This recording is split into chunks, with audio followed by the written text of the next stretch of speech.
Assalamu alaikum and hello dear listeners, welcome back to my reading. We're going to carry on exploring this book, Travelling Home, Essays on Islam in Europe by Abdul Hakim Murad.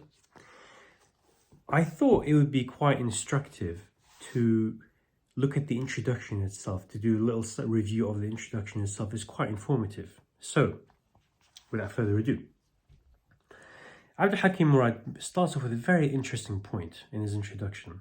He says the religion of Islam has a strong historic culture of migration. And it's just thinking about that is so true because if you look at the life of the Prophet Muhammad, peace and blessings be upon him, he migrated from Mecca to Medina. His homeland was Mecca and he had to leave. He migrated and he established himself and the Islamic State, as you would call it back then, in Medina. And even though he's from Mecca, he stayed in Medina, but he also always had a profound love for Mecca. The Prophet Abraham was an asylum seeker. He left Hebron seeking refuge after he was effectively exiled by the people there, by his people. As Muslims, wherever we live in the world, wherever we are, wherever we're based, we turn to Mecca and pray. But we belong in whichever land we are praying in.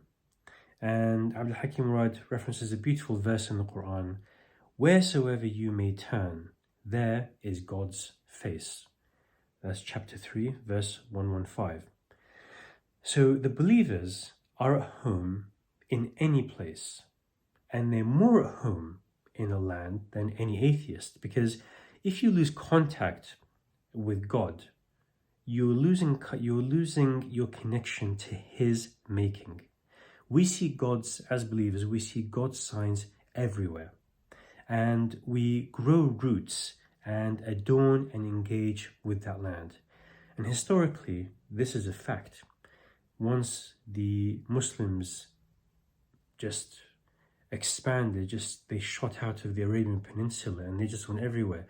Within 100 years, they reached from the east of the Atlantic Ocean, southern Spain, North Africa, all the way to West Africa. And wherever they went, they laid roots in that land.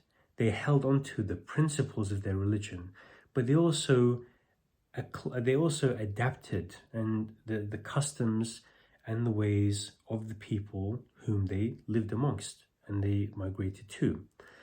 They, of course, kept by and large, they kept the practices that were compliant with religion, and they rejected those that were not. And this is a historical fact. And so the essays in this book, they explore Islam in Europe based on this natural and historical fact about how Muslims engaged with the land, with wherever they went and settled and laid roots in. These essays won't really appeal to those who are more into Islamic political and ideological movements, especially the 20th century onwards, nor with those who have given up on the idea of religion, that they feel the weight of secularism has defeated their spirits, their religious spirits. So Abdul Hakim Murad, throughout the essays, he emphasizes on traditional Islam, that the approach of engaging with Europe as Muslims needs to take a traditional Islamic approach. And this means it is a more intellectual and morally coherent response to Muslim integration issues. It is not, a traditional Islamic approach is not an attempt to resurrect medieval ideas and rulings. It is all about taking the principles, the usul of religion, and the accumulated wisdom and teachings over the ages and applying them in our contemporary circumstances. It is not taking a traditional Islamic approach is not rejecting Western ideas, Western values, and neither is it about being fundamentalist. It insists on integration, and this is an interesting point, on Islam's terms. So integration needs to take place on Islam's terms, not any political analyst, not think tanks and ideologues, not taking their advice, but in our own traditional approach. By being traditional, we also need to be strongly contextual and realistic. We have to acknowledge that Europe is currently lurching to the far right. There is a rise in popularism, there's a rise in xenophobia, and any Islamic polarity narratives, us versus them, forget them, only us, we are right, we've got to reject them. It's not healthy, it is not practical. We need to reject any reactive identity religion. And more importantly, if we are going to be traditional, we're going to take a traditional Islamic approach, we need to reject the declining, so rejecting the declining reference to the compassion, mercy, and power and presence of God. We don't want to be an anxiety or fearfully driven religion. We need to always be hopeful and always remember that the power, compassion, and presence of God is all around us. And also we need to be mindful of the decline of the spiritual dimension of Islam and the increasingly externalizing of religion, very focused on rules and not remembering the heart, the beating heart of our religion. Being traditional is not a call for reform, but to repair that which has been deformed. I love that line. I copied that from the book directly. Radical Islamism is a symptom of the disease that it claims to be the cure of. So we need to do integration, but through authentic means. We cannot do integration based on existing fashionable ideologies and thoughts and ideas, but we need to integrate based on this trusting sense of our intellectual heritage, our fiqh, and our spiritual paths.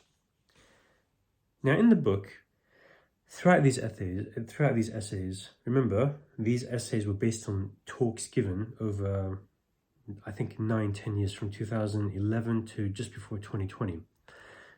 But the way the author has compiled these essays, he has put a running theme throughout these essays, which I think is fascinating. It's a very interesting take on a monotheistic approach to understanding the situation in Europe. And this interesting theme is the fact that the believer is an Ishmaelite. Ishmaelite, of course, comes from Ishmael. Ishmael in Arabic is Ismail. Ismail means to be heard by God. So when we stand in prayer, we say, Sami Allahu liman hamida. God hears those who praise him. So Ismail comes from the same idea, heard by God.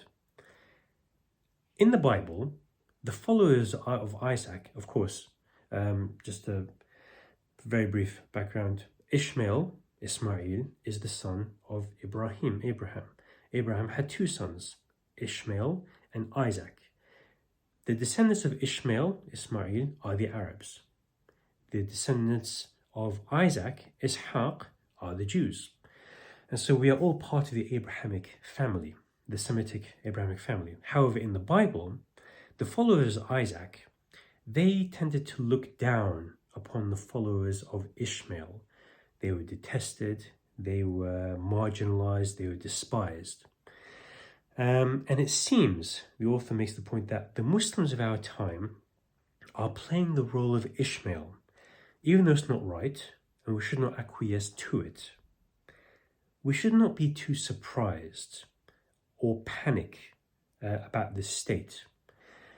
As he puts it, as the author puts it very nicely, the rich drink tea in Margate, while the Ishmaelites drown in the English Channel. And there's a certain prophetic expectedness in this. The scandal of true religion is that God stands with the outcast and the oppressed. If we want a theology of Islam in Europe, we have to accept and acknowledge this Ishmaelite situation. And we should also see it as a source of inspiration, not to retaliate as they are doing to us, but to respond, as the Quran says, with something better. Idfa' billati hiya ahsan. Come back, respond with that which is better. So a constructive Ishmaelite theology in Europe needs to take into account that this European continent, is a continent of extremes. After the First World War ended in 1918, within 20 years, democracy collapsed and we had the rise of fascism and communism. Even though liberal democracy won in the end, it's not because it's a natural consequence of Enlightenment thinking. It's actually relatively arbitrary, and historians have argued this point quite convincingly. The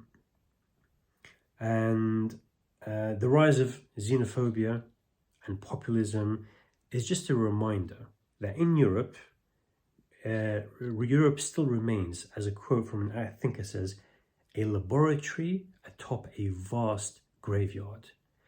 There have been experiments of ideologies and systems, and the 20th century is arguably the most bloody century in the history of mankind. The most secular century has been the bloodiest, because there has been experiments of ideology and what is the perfect system. And Europe, this is our legacy here. So it is a continent of extremes, and democracy is not a natural outcome of Enlightenment thinking. It is relatively arbitrary, and we need to keep that in mind. With the decline of religion and metaphysics, there is little to be certain about in the West. The ancient triad of mind, body, spirit, of these three elements, the mind has been deconstructed, the spirit has effectively been rejected. The only thing that's pretty much certain is the body. And so we are in an age of obsessed with tattoos, with cosmetic treatments, with body beliefs, fat shaming, and that which is blasphemous is that which doubts anything about the body. Any wrongful ideas about the body is considered blasphemous. This new paradigm, as far as Muslims are concerned, is something that is not really, we haven't come across this intellectual landscape in our past. This is quite new. And so Muslim thinkers need to tread more carefully, need to be more thoughtful, because, like I said, this is unprecedented in our intellectual history. If we are to develop a theology, it needs to be rooted in compassion rather than arrogance and anger, rejecting or being arrogant, dealing with people and dealing with these ideas. We need to cultivate, as he says, the futuwa instinct. Futuwa is chivalry, the chivalric instinct. Seeing the best in all of God's creatures, understanding their hurt, and seeing his image behind the veil. So it is to rescue and restore. And I think it's a very poignant term. I think many of us get very angry and very resentful about many ideas, many of these very secular, materialistic, and sexually unethical ideas that surround us and that's being forced on us. But we should not be reacting angrily. We need to be more understanding, especially with the people that espouse these ideas. And so the religion, or the idea, or actually, if you think about it, the religion of progress has failed. And its failure manifests itself not only in the social disintegration that we see around us, but also in the climate and the environment, as well as in humanity generally, with the rise of AI, post-humanism, transhumanism, post-humanism. And so the spiritual vacuum that has been left behind thanks to Enlightenment also is a door, could potentially be a door for more spirit-rooted epistemologies, as the author puts it. Epistemologies, understanding knowledge that is rooted in spiritual or metaphysical principles. and the denial of metaphysics is arguably pretty much the unique character trait of modernity in the modern world. So the book, with its essays, is more theological rather than sociological. There are going to be some conclusions in this book that I'm sure some of you would be uncomfortable with. But again, the author is a theologian and he takes it from that perspective. But I'm going to end this review of the introduction to the book with a little quote, reading a passage from the book. In some ways, this book takes its inspiration from the first British Muslim community, whose authors, like the Manx patriot Abdullah Quilliam. Abdullah Quilliam was the first recorded British Muslim in the UK. Manx refers to him being from the Isle of Man. So the Manx patriot Abdullah Quilliam, who coupled an intense love of their own country and its provincial landscapes and folkways with a fervent Quranic commitment. A cohabiting which in those days, when all Islam was traditional Islam, did not seem incongruous or difficult. So, that was a summary of the introduction to the book, Traveling Home, Essays on Islam in Europe. Please join me while I review the next essay, Can Liberalism Tolerate Islam? Until then, Assalamu alaikum.